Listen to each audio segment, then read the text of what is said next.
নমস্কার বন্ধুরা, সারাদিনের কাজকর্ম সেরে একদম চলে আসলাম আমি রান্নাঘরে ডাইরেক্ট তোমাদের সাথে একটু গল্প করব।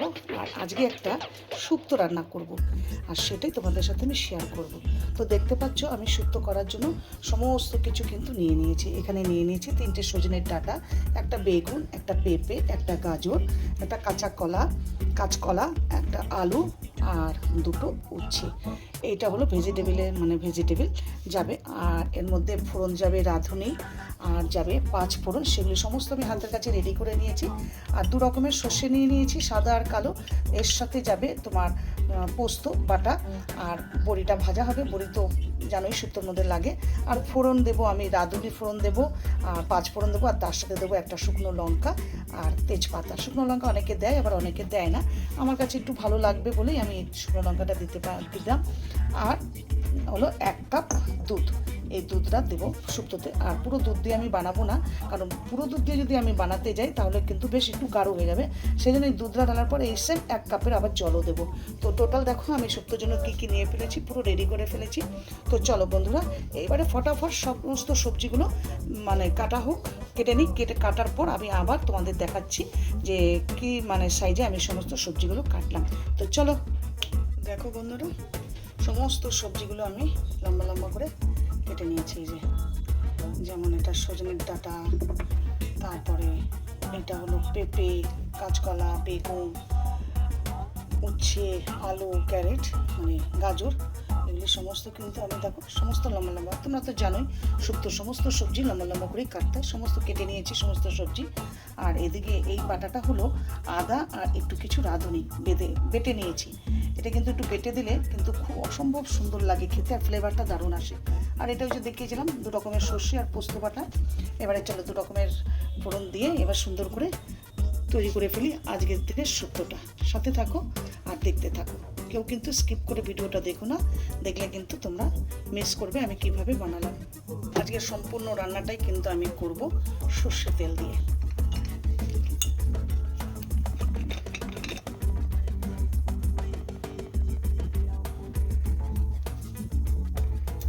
চলো এবার তেল গরম হয়ে গেছে, প্রথমে ভেজে ফেলবো বড়িগুলো।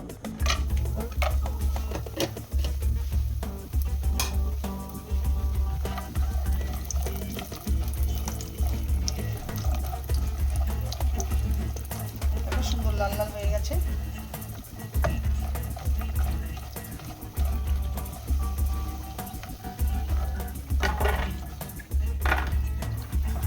বড়ি ভাজা হয়ে গেল। এবারে এক এক করে সবজিগুলো ভাজবো। প্রথমে আমি ভেজে নেব উচ্ছেগুলো।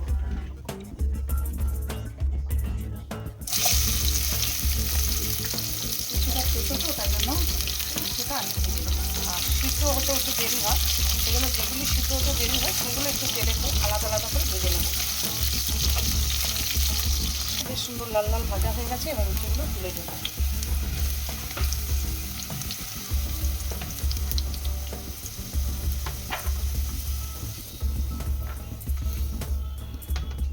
এবার বেগুনগুলো ভাজবো।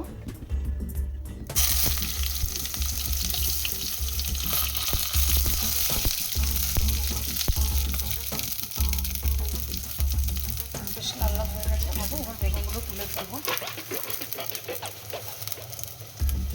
এই শুক্তোটা খেতে কিন্তু আশা করি সবাই ভালোবাসে, আমিও ভীষণ ভালোবাসি। কারণ যখন ব্যাঙ্গালোরে থাকতাম, মা যখন আসতো না, যেসব খাবারগুলো আমি ভীষণ ভালোবাসতাম খেতে, যেগুলি বানাতে পারতাম না সময়ের অভাবে, সত্যি কথা বলতে, আর এত তরিতর্জি করে রান্না করার আমার কাছে টাইমও থাকতো না। কারণ কাজে যেতাম, ছেলে মেয়ে তখন ছোট ছিল, তাদের সামলানো খুব চাপের ব্যাপার হয়ে যেত। সেই জন্য আমার এত কিছু করে রান্না করার সময় পেতাম না। একটা দিনইটা টাইম পেতাম রবিবার, আর সেই দিনটা একটুখানি ঘরের সমস্ত কাজকর্ম, তারপরে তোমার এক রকমেরই রান্না করে চিকেনটা করেই খেয়ে নিতাম। তো চিকেনটা তো আমার মেয়ে ভীষণ ভালোবাসতো, মাছ একদম খেতে চাইতো না, এখনও খুব একটা চায় না, পেটি ছাড়া মাছ খায় না। যাই হোক, এইবারে আমি কথা বলতে বলতে দেখো আমি একটা ভুল করে ফেলছিলাম, ফোড়ন দিতে ভুলে গেছিলাম। এইবারে আমি দেবো 5 ফোড়ন দেবো ফোড়নে। কারণ একবার আমার রিকোয়েস্ট, তোমরা একবার 5 ফোড়ন ফোড়ন দিয়ে এই শুক্তোটা করে খাও, অসাধারণ লাগবে। গন্ধটা ফ্লেভারটা এত সুন্দর মিষ্টি মিষ্টি বেরোয়, দারুণ লাগবে কিন্তু খেতে। আর তার সাথে তো একটুখানি ওই রাঁধুনি। এবার ফোড়নটা দিয়ে দিলাম। এবার এই ফোড়নের মধ্যে আমি এই বাকি সবজিগুলো সমস্ত ছেড়ে দেবো।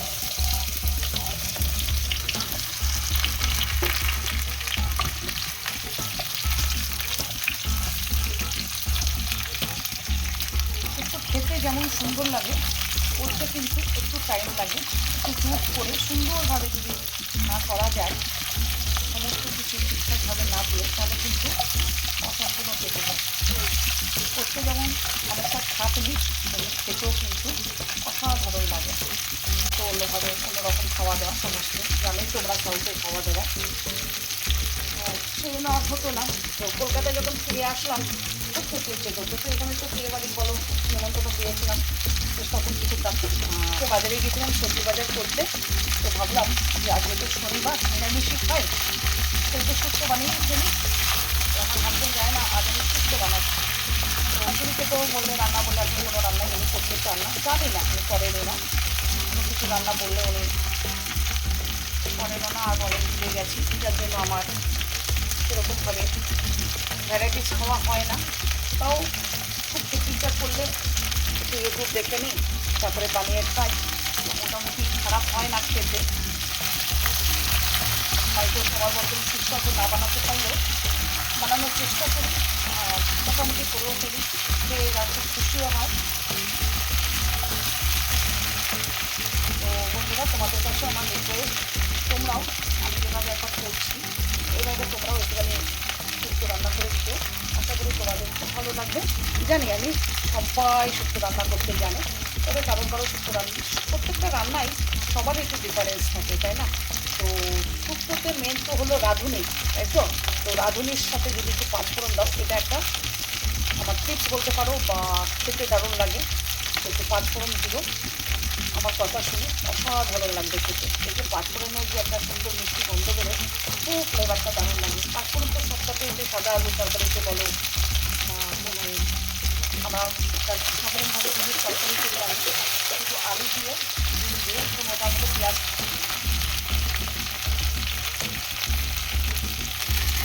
আমি প্রথমে একটু নুনটা দিয়ে নিই, নুনটা দিলে কি হয় তাড়াতাড়ি একটু সিদ্ধ হয়। আর তারপরে সমস্ত তরকারিতে দেবো নুনটা, তো স্বাদ অনুযায়ী আমি যে যেরকম নুন খাও কম বেশি সেভাবে নুনটা দেবো।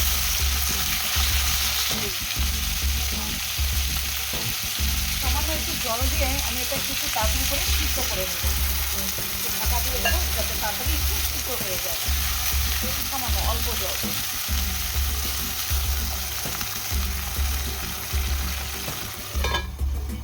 2 মিনিট ঢাকা দিয়ে রাখলাম। চলো দেখা যাক।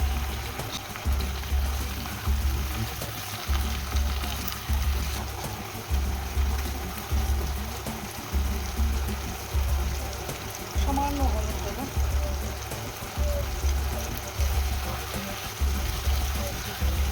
কারণ আমি বেশিরভাগ যখনই রান্না করি আমার মায়ের কথাগুলো অনুসরণ করি, রান্নাগুলো করি আমি। মা বলতেন যে সন্তানের মা তোমরা যখনই যে কোনো জিনিসই রান্না করবে না কেন, তো সামান্য একটু হলুদ কিন্তু দেবেই দেবে। হলুদ খেতে কিন্তু ভুলো না। তো শুক্তো তো সাদা খেতে বেশ সুন্দর লাগে কালারটা, তাই না? তাও আমি একটু সামান্য একটু কিন্তু হলুদ দিলাম। কারণ ওই যে বললাম মার কথা শুনে আমি সমস্ত কাজগুলো করি। তো আমারও বলা দরকার সন্তানের মাদের কিন্তু প্রত্যেকটা রান্নায় সামান্য সামান্য স্লাইড একটু হলুদ কিন্তু দিও। এই যে এবারে রাঁধুনি আর আদা বাটা যেটা আছে সেটা আমি কিন্তু ঢেলে দেবো।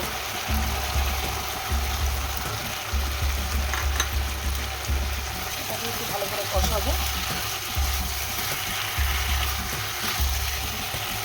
রাঁধুনিটা অনেকে 1 চামচ নিয়ে একটু শিলনোড়া যাদের আছে শিলনোড়াতেও পিষে নিতে পারো, আর আদাটাও আলাদা পিষতে পারো। আমার কাছে একটু শিলনোড়া নেই, এই জন্য আমি জারেই পিষে নিলাম, মিক্সি জারে। তো আমি রাঁধুনি আর আদাটা একসাথেই পিষেছি, পারলে তোমরা আলাদাও পিষতে পারো, কোনো অসুবিধা নেই।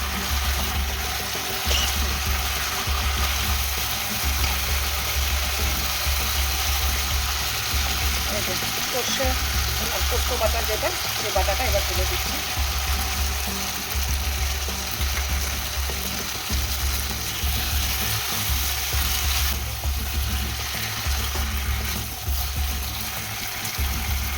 গন্ধটা কিন্তু অসাধারণ বেরিয়েছে। চিনি দিয়ে দিলাম।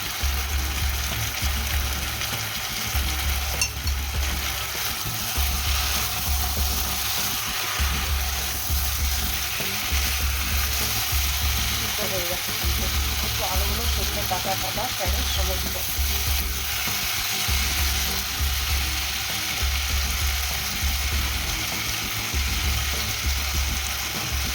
দেখো বেশ মতো হয়ে গেছে, বুঝতেই পারছো।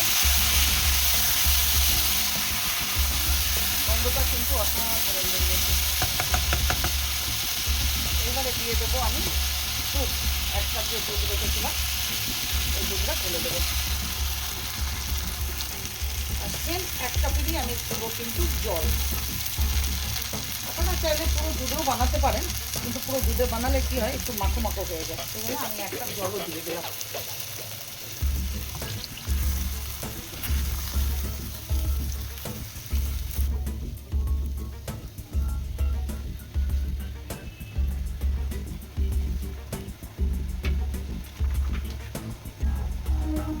এরপরে দিয়ে দেবো আস্তে আস্তে এই বেগুন, উচ্ছে ভাজা,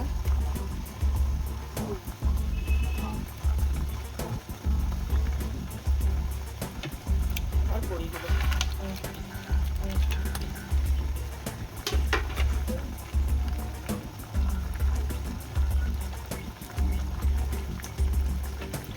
কালারটা কিন্তু দারুণ এসছে, তাই না? কালারটা দারুণ এসেছে না? এবারে কিছুক্ষণ একটু ঢাকা দিয়ে রাখবো, 3-4 মিনিট ঢাকা দিয়ে রাখি। 4-5 মিনিট হয়ে গেছে। এবারে তুলে দেখা যাক। আশা করি সমস্ত তরকারি সুন্দর সিদ্ধ হয়ে গেছে একদম। দেখো এই যে দেখায়, ক্যারেট পুরো সিদ্ধ হয়ে গেছে, সজনে ডাটা আগেই সিদ্ধ হয়ে গেছে, বেগুন, উচ্ছে, আলু সমস্ত কিছু সিদ্ধ হয়ে গেছে। এবারে চলো লাস্টে দিয়ে দেবো 1 চামচ ঘি।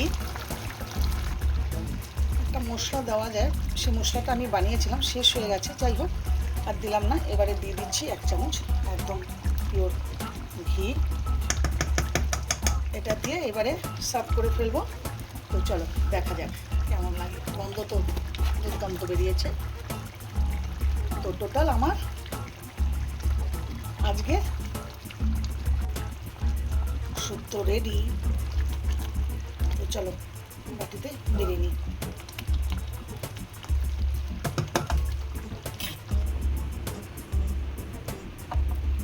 দেখতেও যেমন সুন্দর হয়েছে, আশা করি খেতেও তেমনি সুন্দর হবে। আর গন্ধটাও কিন্তু অসাধারণ বেরিয়েছে।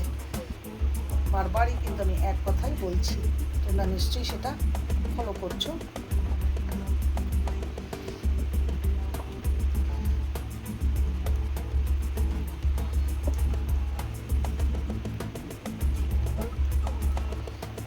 বাস বেড়ে নিলাম বাটির মধ্যে। দেখো কি সুন্দর হয়েছে, প্রচণ্ড গরম তাও ধরার চেষ্টা করছি। কেমন লাগছে বলো আজকের আমার রেসিপি শুক্তো। তো চলো tata, love use to all. সবাইকে, সবাই ভালো থেকো। আর ভালো লাগলে অবশ্যই লাইক কমেন্ট ছেড়ে যেও আজকের আমার এই শুক্তো রেসিপিতে। Tata, love you.